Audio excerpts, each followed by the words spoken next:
Alright, third time doing this, I keep getting interrupted. But, enough said. Y'all wanted a UA to be a college, as you see right here.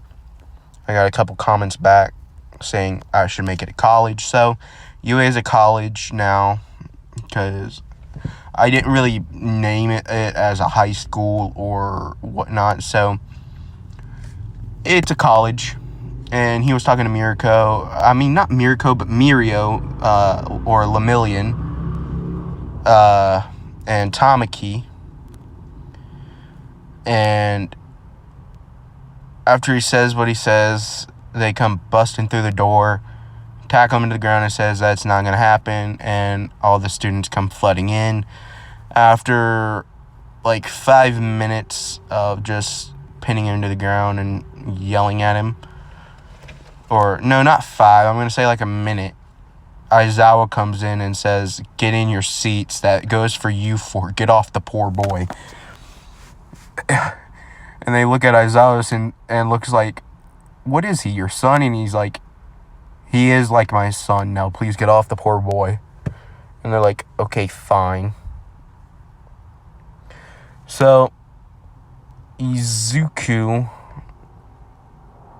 now getting back up and into his seat, Aizawa says, "We got the training camp. We're going to have the big three, Ryoku and Mirko, and pro heroes Ryoku and Mirko coming along because of recent attacks by the LOV, League of Villains. So, yeah, get your stuff together for training camp. You got today to get the stuff ready for training camp, and tomorrow we head out." So they all go to the mall, including Ryoku and Mirko, and they're talking and Ryoku and Mirko are talking with each other, and Ryoku is with Deku and Deku, Nejire, Jiro,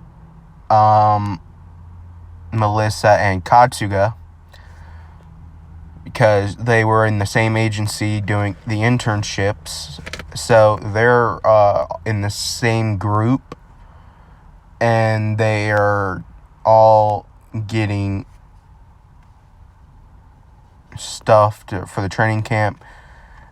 And, Izuku's with his girlfriend because, I gotta do this to the poor boy. He's still kind of shy about some things, and one of them being having to say what looks good on one of them because he doesn't want to say the wrong thing.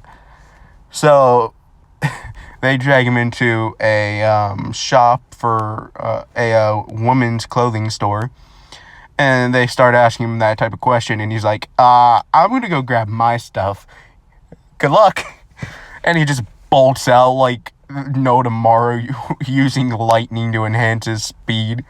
So he's moving as fast as Ida, faster than Ida, actually. And he just runs to the men's clothing store and gets his stuff for training camp. And Mirko and Ryoku asked him that as well. And Nejire, Melissa, Katsuga, and Jiro look at them like as Mirko and Ryoku are blushing, and they're like, "You like Izuku, don't you?" And they're like, "Kinda, maybe." And they're like, "Well, whenever you figure out your feelings, just let us know and we'll let you join depending on your reasons." And Ryoku knows why they're doing this, mainly because they told her why, and she's like, "Alright." And they're like, Mirko's like, "Wait, why do we have to give our intentions?" And Ryoku explains, and she's like, "Oh no, that's not good." So they're all heading back and whatnot. And when they get back to the UA dorms, Nejire, Jiro,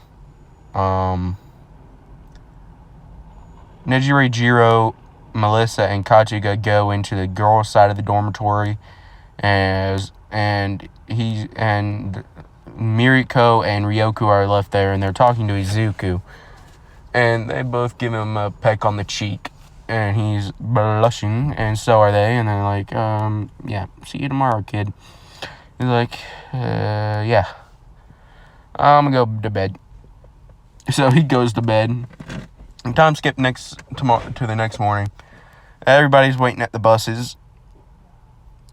You know, all the girls sitting here, all the Mirko and Ryoku, Jiro, Nejire, and Melissa and Katsuga, and Deku and Aizawa sit in the front. So Aizawa is sitting up in the front. Mirko, Ryoku are sitting behind. No. Ryoku is sitting with Aizawa, talking to Aizawa about the training camp.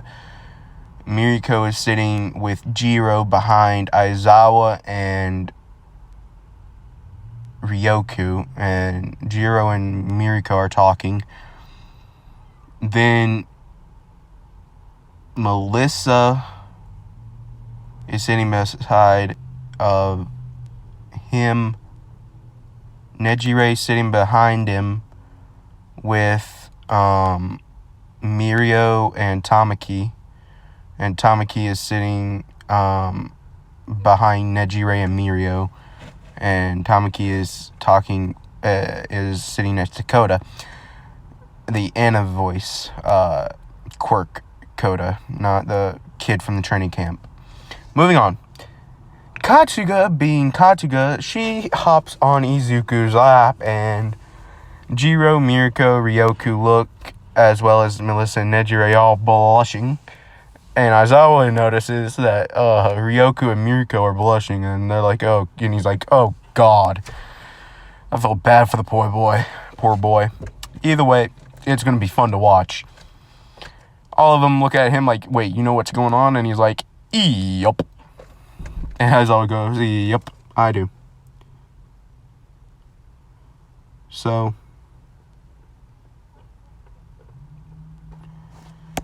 let's see. Think.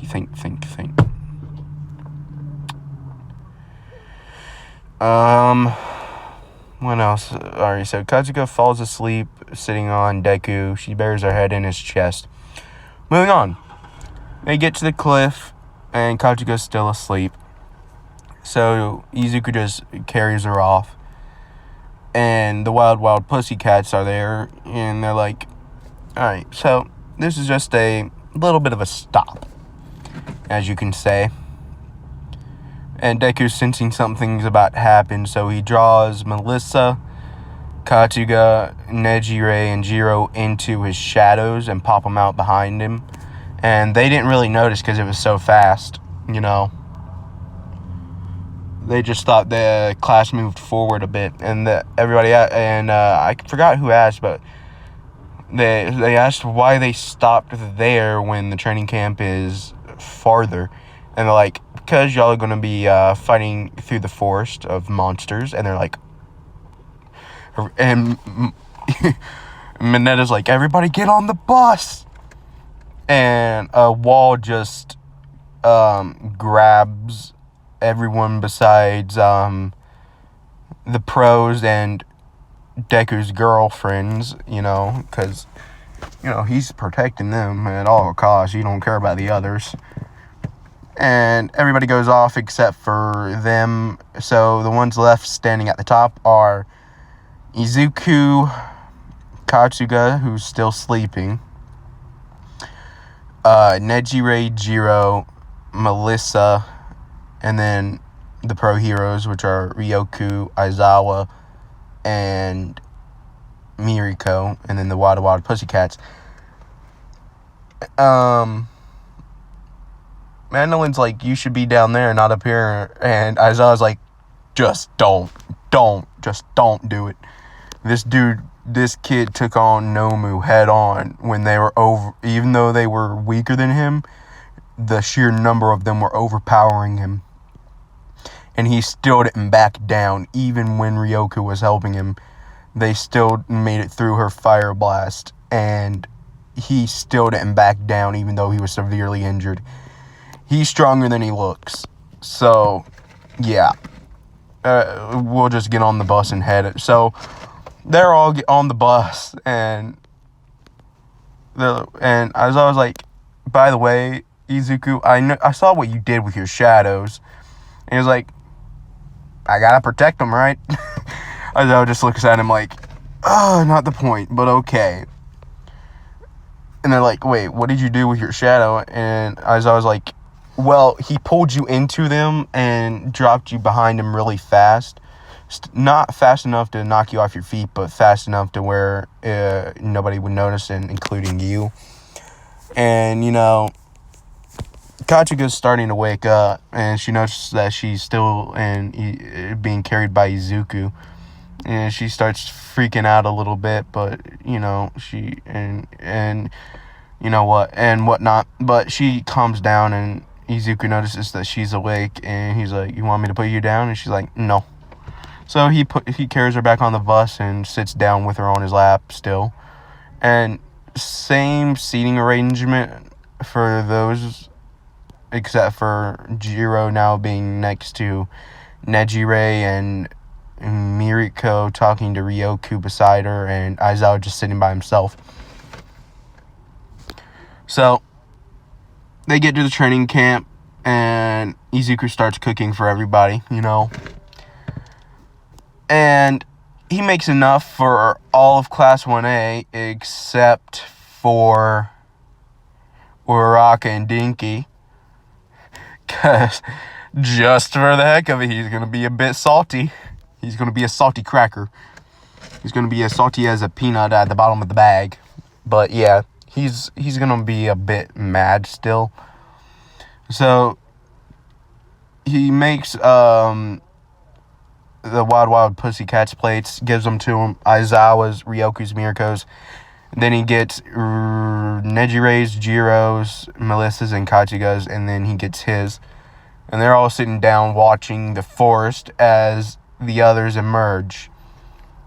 And he's like, well, looks like y'all finally showed up. Two of you will not be eating what I have cooked, and that is Dinky and Uraraka. You two have to cook your own food. The rest of you, y'all did very nice due to the reports that I received from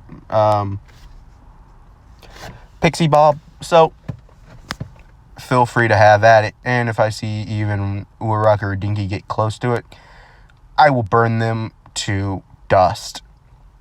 At this point, Kota comes out. And, you know, Izuku didn't finish eating his because, you know, he doesn't really feel hungry at the moment because of all the power he has left. He's like, here, kid, you can finish this. I'm going to go blow off some energy. I have way too much stored. And he's like, okay. So Kota sits down beside Mandolin. And she's like, so, I'm assuming you don't really hate the boy. And he's like, no. Something tells me he's been hurt way too much, so. He's got eyes like me. He looked at me with the same eyes I had a while ago. Not too long ago. And Mandolin's like, I see. So, moving on. Everybody's doing their training. Izuku is helping. He's trying to help Kota with his quirk because he gives that talk no jutsu to Kota, saying, if you ever need any help or anything, just let me know and I'll come and help you. Kota's like, okay. And he's like, what are you doing here anyway? And he's like, I'm here because my parents were heroes, but they were killed by Muscular and whatnot, and now I'm here with my Aunt Mandolin or Cousin Mandolin, whichever one you want to call her. So they are now this is one day before the League of Villain attacks, and I'm gonna put All For One there as well as many more villains than what actually was there, but League of Villains attack, and I'm not going to put Kota on the mountain because he didn't go there because he was still talking with Izuku down in the clearing where the where Spinner and whatnot appeared, where Spinner and Big Sis Mag appeared. Big Sis Mag tried to draw in Pixie Bob for an attack, but Izuku used his Lightning Dragon and moved in front of the hit before it connected with Pixie Bob, which made Pixie Bob slam into Izuku's, which means Izuku grabbed her, Pixie Bob with one arm, pulling her, basically hugging her a bit, as he countered Big Sis Mag's magnet with his one hand, and since he had his Lightning Dragon activated, it repelled and sent Izuku back right before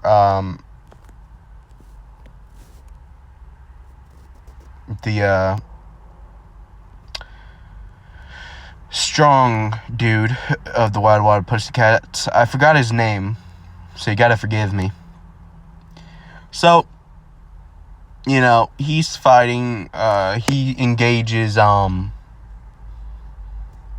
Spinner and Big Sis Mag, and he switches to Steel Dragon for Spinner to knock him off, and he combines, the, Lightning and Steel Dragon to create Lightning Steel Dragon.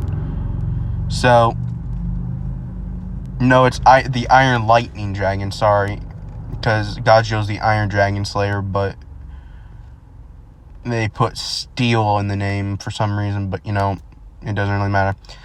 So, he makes the Iron Lightning so that he can counter Big Sis Mag and Spinner. So, Muscular shows up, and Code already told him about Muscular and how he killed his parents. And he's like, oh, I'm gonna get to you in a minute, big guy. I got a score to settle with you for a certain reason. I know what you did to two certain heroes. So he one-shots Spinner and Big Sis Mag. He was dialing it back, but, you know, Muscular showed up, and Muscular was like, bring it on, boy. And Izuku switches modes to the Shadow Flame Dragon, because he's a boss. And it immediately erupts into a dragon form, and he just slaps Muscular with the, now, mind you, he is in a dragon form, completely made of flame, so he just slaps Muscular, and Muscular goes flying, and he gets KO'd in one hit with burns. Not like third-degree burns, but is knocked out for a good long while. Then Kirigiri opens portals, and a lot of villains show up, and Dabi's burning the forest. Everything goes to canon, but instead of Bakugo getting captured, while he's fighting All For One, Izuku gets hit pretty bad with one of All For One's quirks. I'm not sure what it is, but it puts out like tentacles, and it pierces parts of Izuku's body.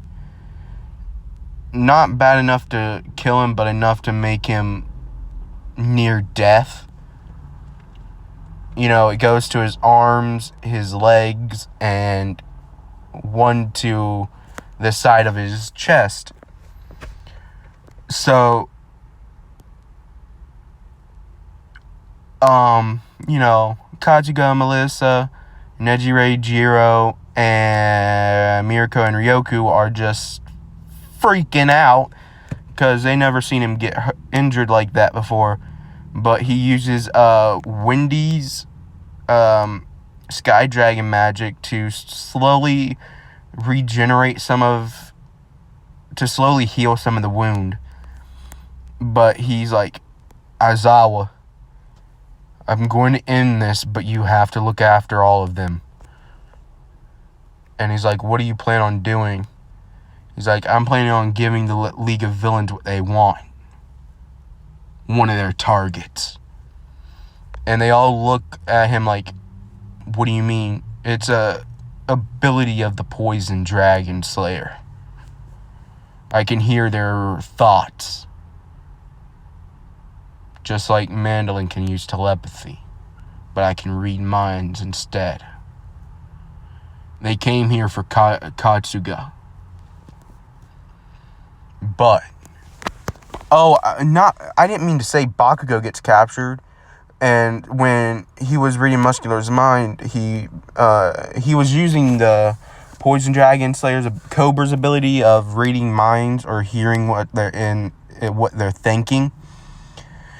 And he hears that they're after Katsuga, so he engages all of the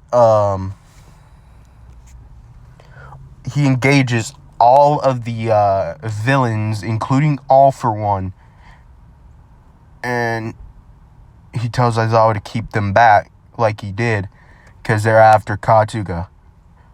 But they're also after him, so he's just going to give them one of their targets and force the rest of them back through the gate.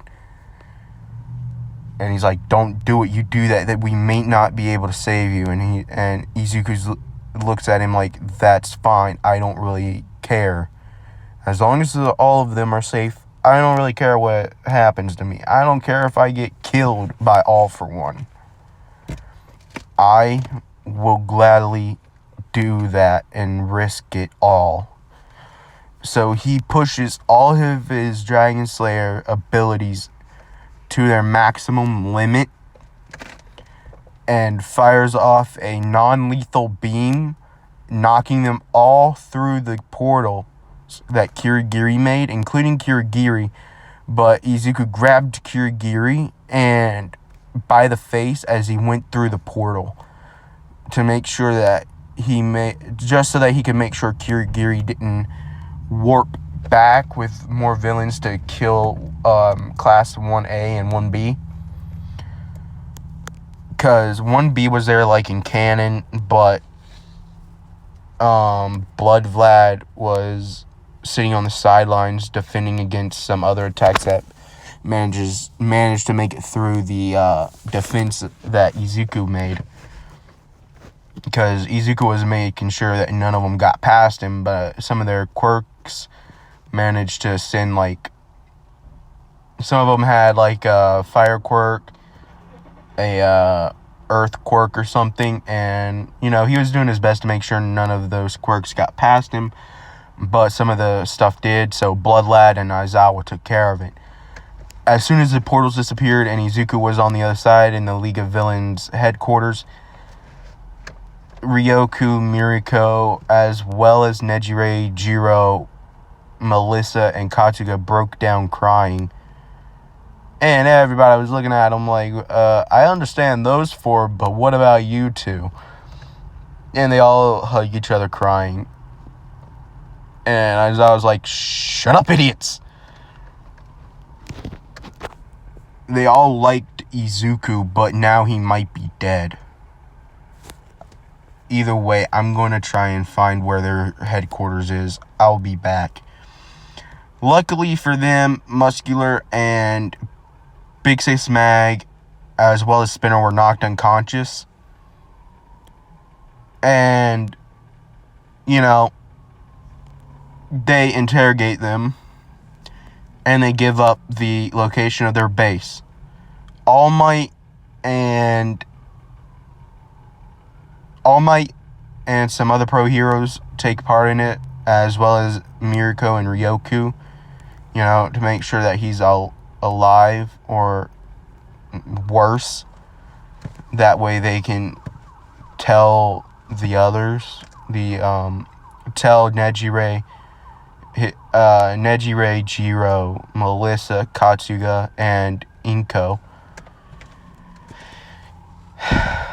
So they all go in, and they see Izuku badly beaten, because they were trying to get information out of him. And they're all back at UA. So everybody's in their dorms waiting for news on Izuku. When they get there, there are villains everywhere. Even All For One is there. All Might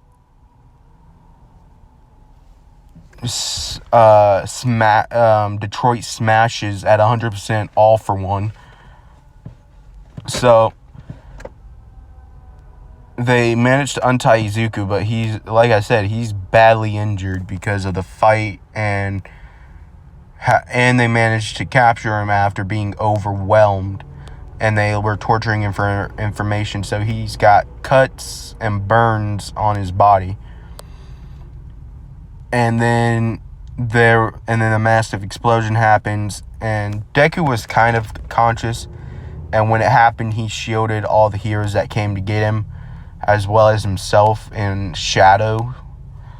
And then they all, like, boomed out when the explosion was over. So the explosion was over. Izuku stood up, and so did All Might. And all the villains got up, because, like, I'm going to say one of the villains used their quirk, and it hit a gas pipe. And so most of the villains got back up, but the rest are, like, knocked unconscious or dead because of that villain. And All For One looks at the villain who did it, sends a tentacle or whatever at him, and takes his quirk, killing him. And he's like, "You idiot, you blew us all up." So, moving on. All Might and All For One are duking it out. And then Kachiga, Melissa, Jiro, Nejire all come, and they hug Izuku. He's like, "Y'all need to get off of me. I gotta go help All Might right quick, because if I don't, he's gonna get killed." And as soon as he said that, he turned around and saw a tentacle coming out at All Might. He super speeded over there and blocked it with his own body, because he didn't really have the strength to try and fend it off. So he just used his body and to shield it, and it hit him in the chest, and it pierced through, but he'll survive. I promise you guys that. But All For One tries to take his power. He can't, and he's like, "Why can't I take your power?" And he's like, "Because this ain't a quirk. This is just pure power from another person. And no, it's not the one that you think. This is something more dangerous. That, well, I hope ends with me." But it's not. I'm going to just say that. It's not going to end with him. So,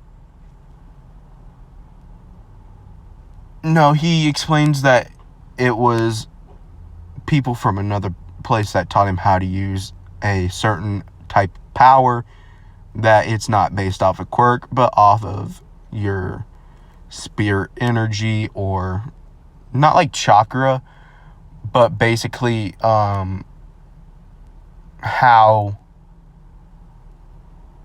basically using the energy inside your body and forcing it out as fire, wind, shadow, light, poison,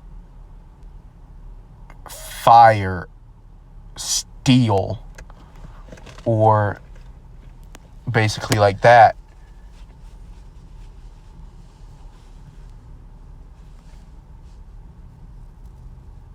But they all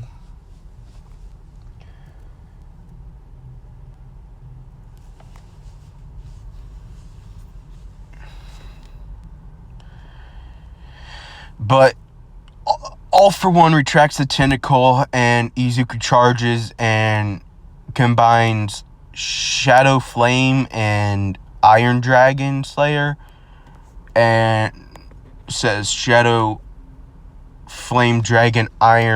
Shadow Flame Iron Dragon Hard Fist. And this is like triple the power of One for All. And boom! A massive shockwave and a crater like 15 feet deep. No, I'm going to say it was 25 feet deep. Because he minimized the blast or the shockwave a bit.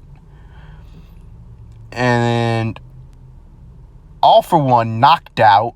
All Might's fine. Izuku collapses because of injuries. He's rushed to the hospital. And Recovery Girl's there. She heals him. It's just that he'll have scars and the doctors will have to stitch up what's left of the hole that All for One made. And, you know, he makes it. He's just got to change bandages every once in a while for the stitches. And then whatnot.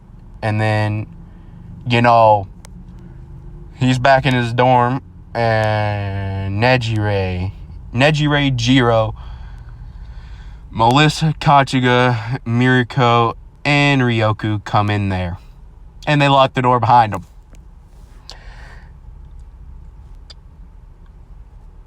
And they basically jump on him, crying and whatnot. Y'all thought this was going somewhere else. Maybe in another episode. Let me know if you guys want a... let me know if you want that bit of 18 plus content with this series, or me just say like nighttime training, or they played Super Smash Bros. And you know, Eternal or Vibe Kage says that either Eternal What Ifs or Vibe Kage, whenever they do a What If video, they say they played nighttime sparring, Super Smash Bros, or they were, just those two things. So let me know, and I will do one of those episodes. But y'all thought I was going somewhere else with this, didn't y'all? Don't lie. Anyways,